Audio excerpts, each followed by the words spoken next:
सुख दुःखे समे कृत्वा लाभालाभो जयाजयो ततो युद्धाय युजयस्य नेवं पापमवाप्यसि।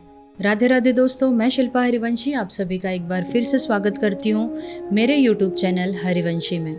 तो दोस्तों, जैसा कि हमने पिछले एपिसोड में देखा था, भगवान श्री कृष्ण अर्जुन जी से कहते हैं कि जय पराजय, लाभ हानि और सुख दुख को समान करके फिर युद्ध में लग जा। इस प्रकार युद्ध करने से तू पाप को प्राप्त नहीं होगा। अर्जुन जी के माध्यम से इनडायरेक्टली भगवान श्री कृष्ण ये हम सभी मनुष्यों को ज्ञान दे रहे हैं कि हमें चाहे जैसी भी परिस्थिति हो उसमें सुख दुख, जय पराजय, लाभ हानि के बारे में ना सोचते हुए अपने कर्तव्य का पालन करते हुए उस परिस्थिति में आगे बढ़ना चाहिए। तो ये तो जाना था हमने पिछले एपिसोड में। चलिए आज के एपिसोड में देखते हैं कि इसके आगे हमारे कृष्ण हमें क्या ज्ञान देते हैं। भगवान ने 4 प्रकार से समता की महिमा कही है। आगे बढ़ने से पहले हम जानेंगे कि समता किसे कहते हैं। समता का अर्थ होता है कि जीवन में चाहे जैसी भी परिस्थिति हो, सुख दुख, हर्ष शोक, लाभ हानि, हर परिस्थिति में मनुष्य को सम रहना चाहिए। मतलब सुख की परिस्थिति में खुशी से उसे बौराना नहीं चाहिए, पागल नहीं होना चाहिए, और दुख की परिस्थिति में शोक, विषाद, दुख में एकदम से डूब नहीं जाना चाहिए। दोनों ही परिस्थिति में जो सम रहता है उसे कहा जाता है कि वह समता की स्थिति में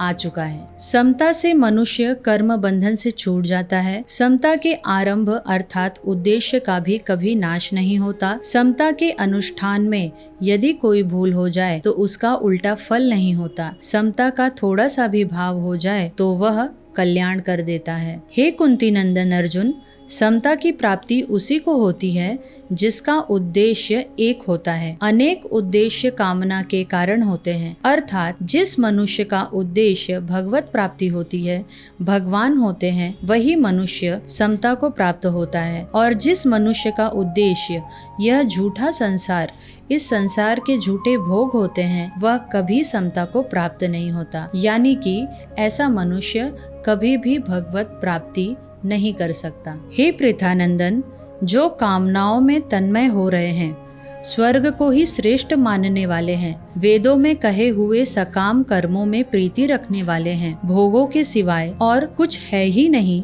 ऐसा कहने वाले हैं, वे अज्ञानी मनुष्य इस प्रकार की जिस पुष्पित दिखाऊ देने वाली शोभा वाणी को कहा करते हैं, जो कि जन्म रूपी कर्म फल को देने वाली है तथा भोग और ऐश्वर्य की प्राप्ति के लिए बहुत सी क्रियाओं का वर्णन करने वाली है। यहाँ पर भगवान ये कहना चाह रहे हैं, यह बताना चाह रहे हैं कि जो मनुष्य, जो साधक, जो भगवान के मार्ग पर चल रहा है, यदि उसके मन में ऊपर ही ऊपर वह भगवान को पाना चाहता है परंतु अंतरात्मा में उसके ये संसार बसा हुआ है, तो ऐसा मनुष्य, ऐसा साधक कभी भी भगवत प्राप्ति नहीं कर सकता। उस पुष्पित वाणी से जिसका अंतःकरण हर लिया गया है, अर्थात भोगों की तरफ खिंच गया है, और जो भोग तथा ऐश्वर्य में अत्यंत आसक्त हैं, उन मनुष्यों की परमात्मा में एक निश्चय वाली बुद्धि नहीं होती। भगवान श्री कृष्ण अर्जुन जी के माध्यम से हम सभी को ये समझाना चाह रहे हैं कि जो मनुष्य ऊपरी दिखावा तो कर रहा है कि वो भगवान को प्राप्त करना चाहता है, भगवत प्राप्ति करना चाहता है, परंतु वो इस संसार में रचा पचा है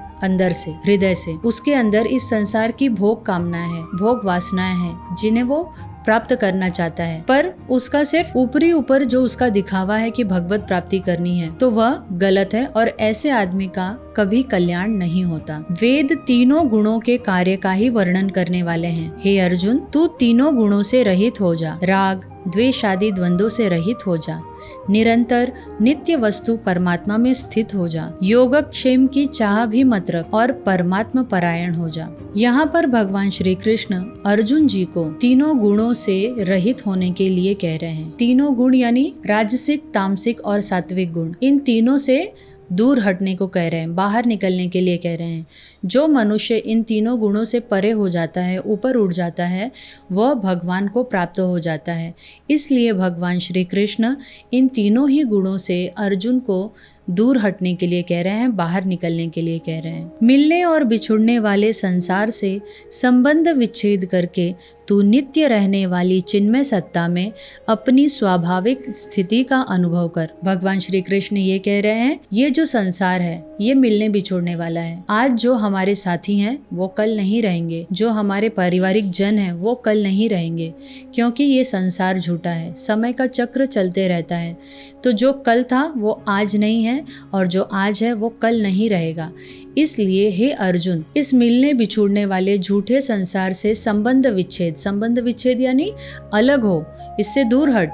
और श्री कृष्ण ही परम आनंद परम तत्व है, जिनमें परम आनंद बसा हुआ है, और उसी नित्य आनंद में आने के लिए उन्हें कह रहे हैं। मतलब कि हम सभी को वो उस नित्य आनंद में प्रवेश करने के लिए कह रहे हैं। भगवान के समान कोई दयालु नहीं है। वे कहते हैं कि तू मेरी शरण में आ, मैं तेरे योग क्षेम को वहन करूंगा, मैं तुम्हारे सारे पापों को नष्ट करूंगा, तू एक बार मेरी शरण में तो आ। परंतु हम मूर्ख और जड़ बुद्धि वाले लोग ये समझते हैं कि ये संसार हमारा है और भगवान रहे होंगे किसी युग में, किसी जन्म में। तो ये हमारी सबसे बड़ी असफलता है इस मनुष्य जीवन की। तो दोस्तों, आज के वीडियो में इतना ही। आशा करती हूँ आज जो भी एक्सप्लेन किया आप सभी को समझ में आया होगा।